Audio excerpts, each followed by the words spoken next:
Brasil realizou o maior leilão de frequências 5G do mundo em 4 de novembro de 2021 e arrecadou quase 47 bilhões de reais.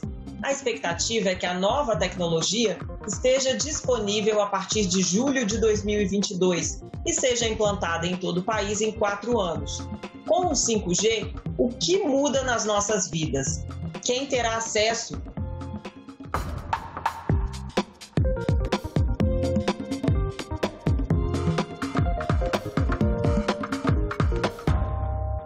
Hoje nós conversamos com o ministro do Tribunal de Contas da União, Raimundo Carreiro, que foi relator do edital do 5G no TCU, e com o superintendente de regulamentação da Anatel, Nilo Pasquale.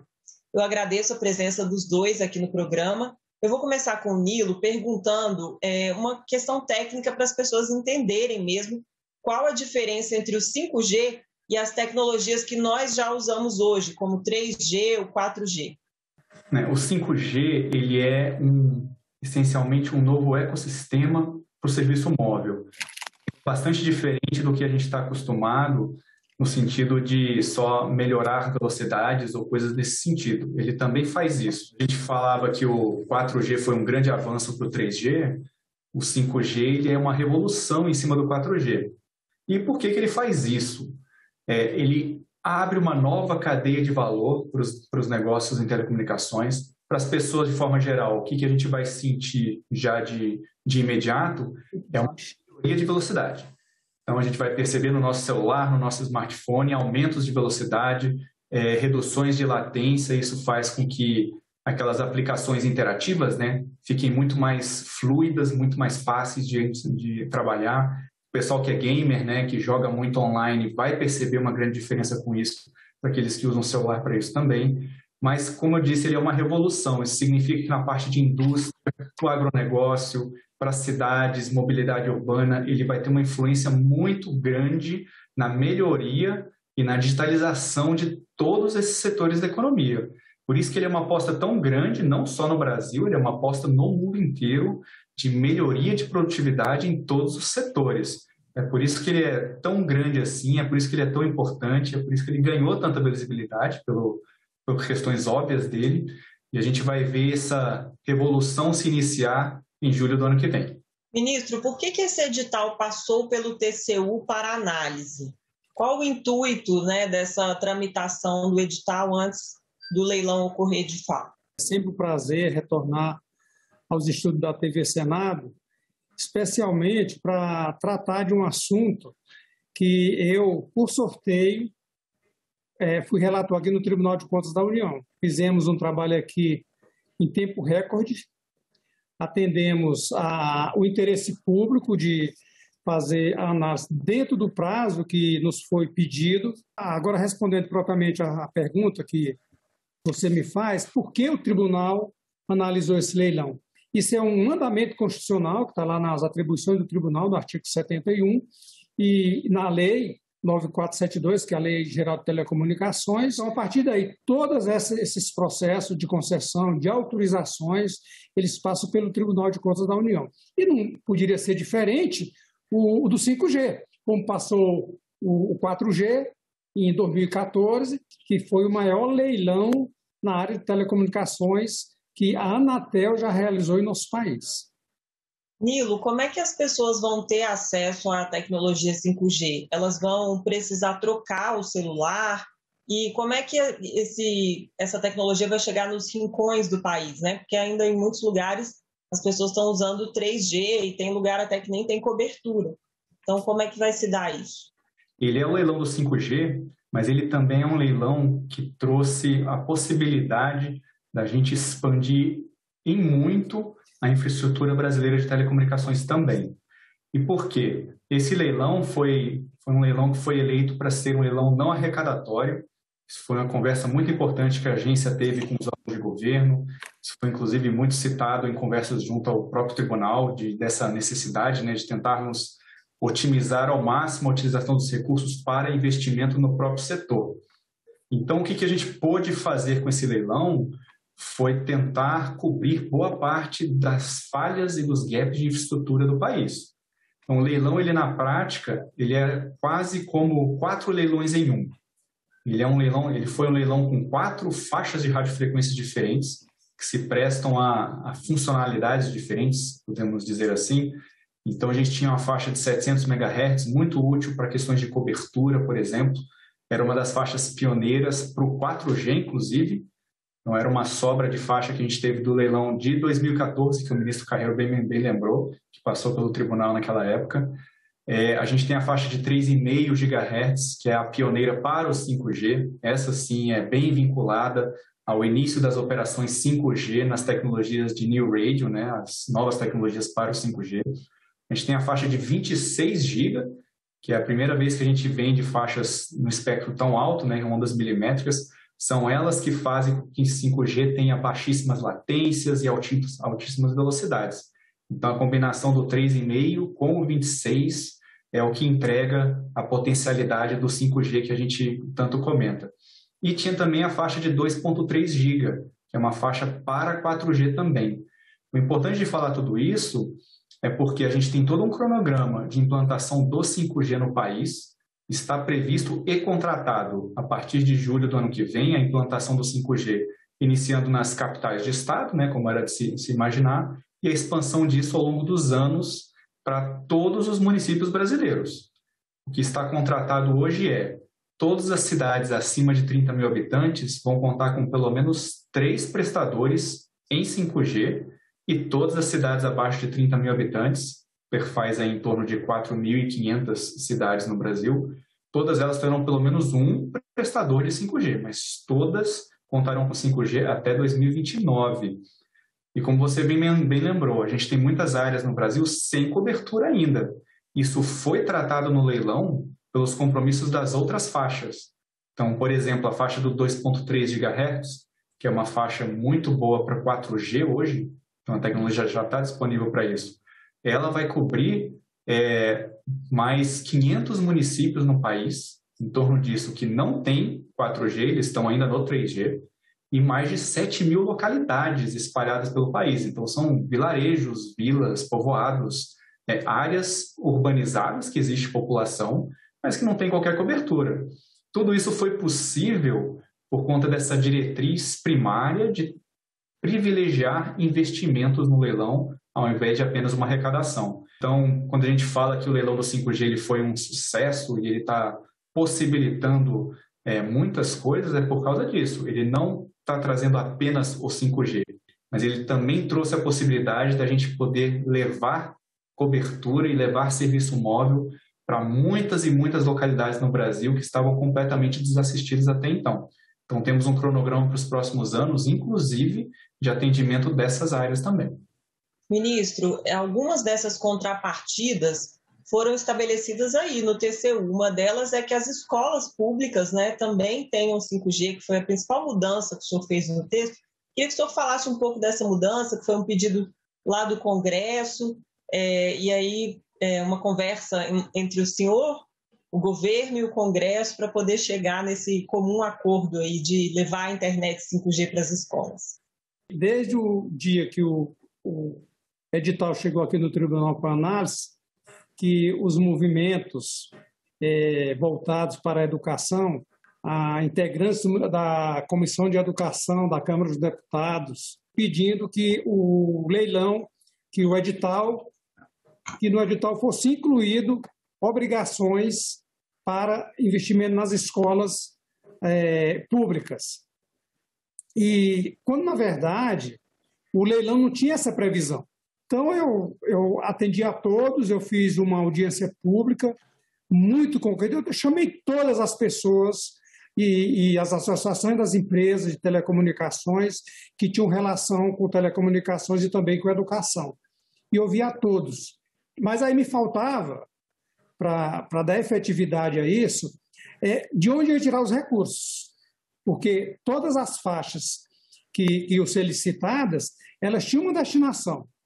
Ou para as infovias, Norte Conectado, a rede privativa, limpeza da faixa e por aí afora. Então, nós descobrimos que tinha uma das faixas de 26 GHz, uma das mais valorizadas também no leilão, que não tinha compromissos com ela. E ela estava avaliada em 8,6 bilhões de reais. Eu incluí no meu voto a conectividade das escolas, eu tive todo o cuidado de fazer com isso, não foi uma coisa isolada, eu discuti isso com o Ministério das Comunicações, com a Anatel, com a Comissão de Educação da Câmara dos Deputados, e aí eu apresentei no meu voto, levei para o plenário, tive o cuidado, como eu disse, de fundamentar essa determinação para a Anatel e o Ministério das Comunicações de reservar os recursos da faixa de 26 GHz para as escolas públicas. Então, a determinação que eu fiz e que o tribunal acolheu foi no sentido de que se começasse pelas regiões mais pobres do país no combate às desigualdades regionais. Então, constou do edital, a Anatel também, nós negociamos com a Anatel de como se proceder isso, de como isso será cumprido, que inclusive a Anatel me apresentou aqui que os projetos serão elaborados, precificados, tudo pelo Ministério da Educação e apresentado para eles exigir o cumprimento pelas empresas que arrematarem a faixa de 26 GHz. Como a faixa não foi toda leiloada, eu já deixei expresso no acordo do tribunal de que mesmo que não houvesse o leilão, não tivesse proposta para arrematar a faixa, quando ela for, daqui a 1 ano, 2 anos, 3 meses, 6 meses, esses recursos estão vinculados para a conectividade das escolas. Nilo, a chegada do 5G no Brasil elimina a necessidade de expansão da banda larga fixa? Por mais que a gente fale do 5G indo para taxas de gigabits por segundo, né, a gente vê uma expansão da rede fixa, principalmente de fibra ótica, pelo país todo, numa força motriz muito grande, sendo carregada principalmente pelos prestadores de pequeno porte, né, os prestadores regionais do país. Então, está sendo um movimento muito interessante, a gente não consegue dizer, inclusive em termos tecnológicos, que um substitui o outro de forma perfeita. Qualquer sistema que utilize radiofrequência, ele dificilmente vai ser equiparado a um sistema enclausurado, sistema físico, né? Por exemplo, no caso da fibra ótica.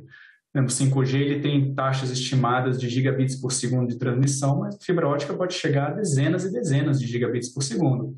Então, é difícil dizer que ele substitui na sua plenitude, mas o que ele vai fazer, com certeza, é prover um serviço mais veloz de forma mais ágil. Então, é mais rápido, né? Você conseguir fazer uma implantação com uma infraestrutura móvel do que com uma rede fixa. A rede fixa ela costuma demorar mais, você tem que cavar buraco, você tem que passar nos postes a infraestrutura, ele é mais demorado, é mais custoso de fazer. Geralmente, utilizar sistemas que usam radiofrequência te dá uma acelerada nesse processo. Então, o que se vê muito, o que se vê no mundo é a utilização de 5G como uma oferta de banda larga fixa também nas áreas em que não existe a banda larga fixa tradicional por fibra ótica. Então, é uma forma de já chegar naquelas comunidades, já poder ofertar um serviço de altíssima qualidade, enquanto a rede fixa está sendo ainda cabeada. Acho muito improvável a gente pensar em qualquer cenário em que a rede móvel ela sempre vai substituir a fixa e nunca vai ser necessária. As taxas de transmissão estão sempre crescendo, né? A gente fala de gigabits por segundo, mas a gente já está falando em transmissões 4K e 8K acontecendo. Isso demanda muita capacidade de transmissão. Então, a gente vai estar sempre correndo atrás, né?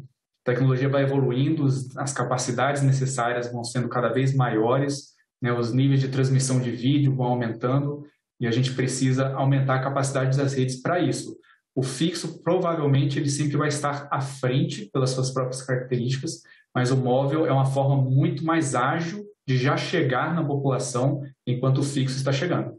Ministro Carreiro, a grande polêmica no Tribunal de Contas da União na análise do edital do 5G foi a rede privada para o governo federal, né? Até motivou o pedido de vistas do ministro Haroldo Cedras. Qual a necessidade dessa rede? O senhor foi favorável à manutenção dessa rede? Qual a necessidade? Por que o senhor resolveu manter no edital? Foi formada uma comissão sobre a coordenação do ministro das Comunicações, a Anatel e aqui o Tribunal de Contas da União, e visitou vários países, tanto na Europa como na Ásia, de países que já tinham 5G e implantaram suas redes privativas. nós fizemos uma viagem de uma semana aos Estados Unidos para conhecer a rede privativa lá do governo americano.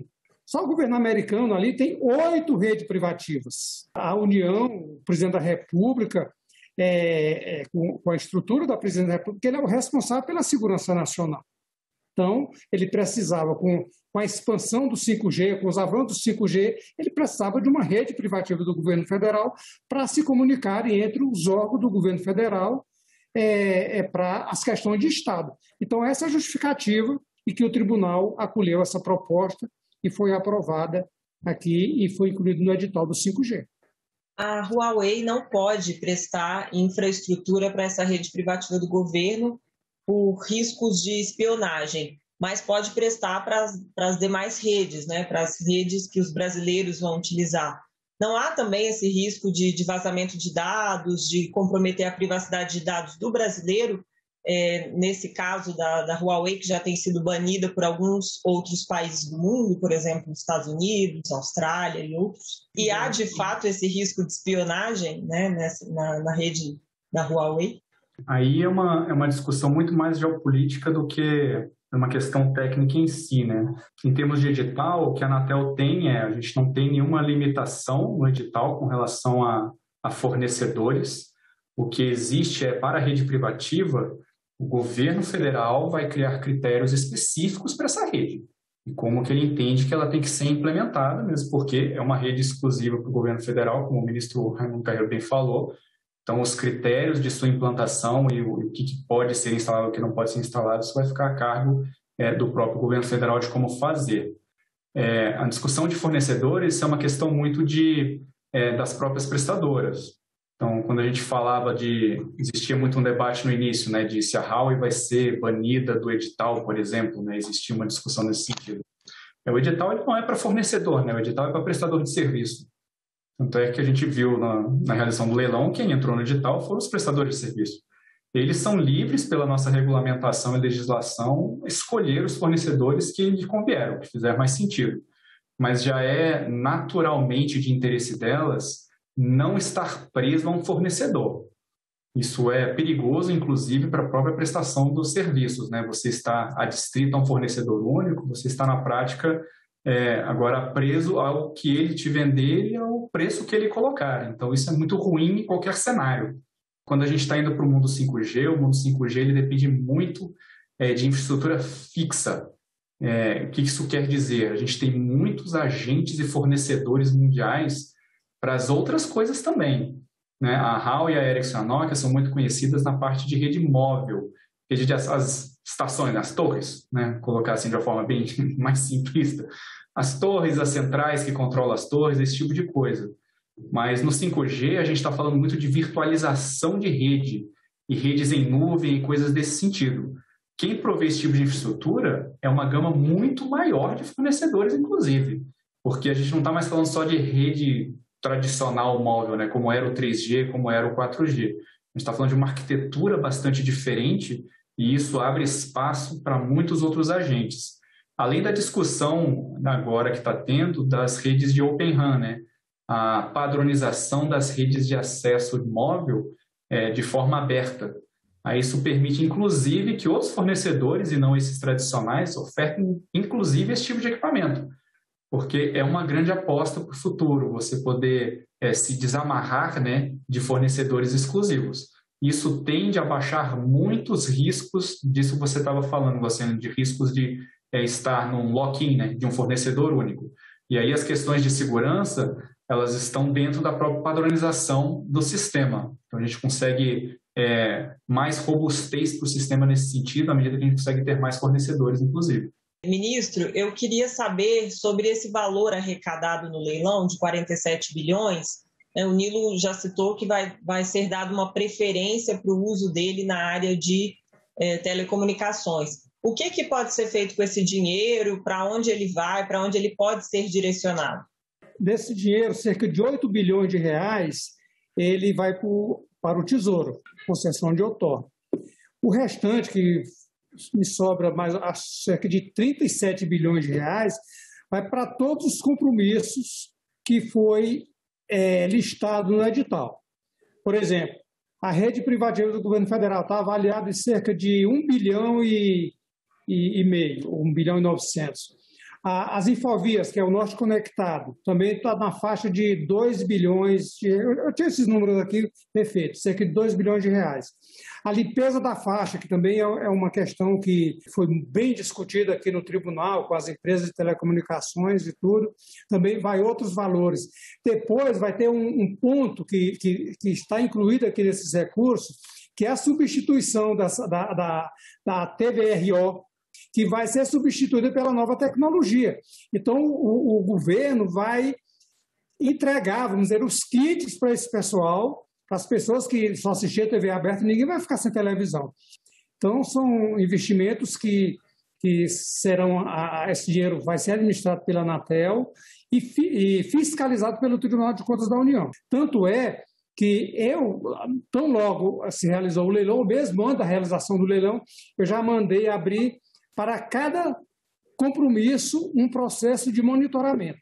O tribunal já vem acompanhando desde o primeiro momento até quando isso se realizar.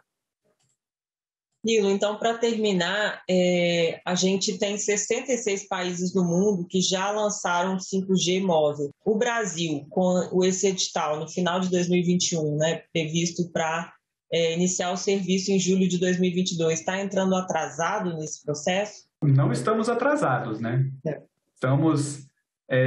Tivemos países que saíram muito na frente, mas são os tradicionais, né? A Coreia do Sul, por exemplo, foi a primeira a lançar isso lá em 2018 ainda, mas eles são, inclusive, fornecedores de infraestrutura e tecnologia, né? Então era de se imaginar, é o país mais digitalizado do mundo, com as taxas de transmissão maiores do mundo, inclusive, acho que só perde para Singapura.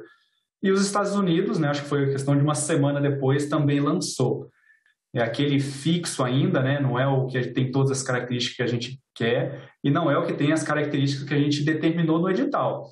O edital está exigindo o 5G com todas as capacidades dele, o 5G full, né? É o que a gente chama tradicionalmente de New Radio Standalone, né? É o que não depende das redes 4G para funcionar. É esse que é o de exigência do edital, então por isso que ele demora um pouquinho mais para ser feito. Então, estamos longe de ser o primeiro, com certeza, né? Isso fica para os países de ponta em tecnologia, mas não estamos no último também. Eu diria que a gente está bem no meio do caminho para a implantação do 5G, e ele começando em julho, eu acho que a gente vai estar exatamente na fase de expansão vertiginosa, né? Exatamente no momento da curva de crescimento significativo do 5G. O senhor quer completar, ministro? Eu acho que ele está andando emparelhado com os países mais desenvolvidos do mundo nessa área. Aqui na América Latina, nós somos praticamente o pioneiro. E, rapidamente aqui, numa questão de um ano, veja bem isso, de um ano, o órgão que teria, vamos dizer assim, a palavra final, porque sem a palavra do tribunal, a Anatel não poderia fazer o leilão, e menos de um ano, em cerca de 5, 6 meses, o tribunal deu o seu ok, e na hora certa. Eu tenho segurança de afirmar que nós estamos entrando na hora certa e vamos ter grande sucesso. Olha, os investimentos, Graucilene, que serão feitos com a implantação do 5G no Brasil é uma coisa extraordinária, é questão de trilhões de reais. Isso é uma coisa extraordinária para os brasileiros e para o nosso país. Certo, eu agradeço muito a participação de vocês dois e esse foi mais um episódio do TV Senado 25 anos. Nesta série nós tratamos de temas relacionados à comunicação, como fake news, liberdade de imprensa, comunicação pública e regulação. Para assistir outros programas, acesse o nosso site. O endereço é senado.leg.br/TV ou o canal da TV Senado no YouTube. Obrigada pela audiência e até a próxima.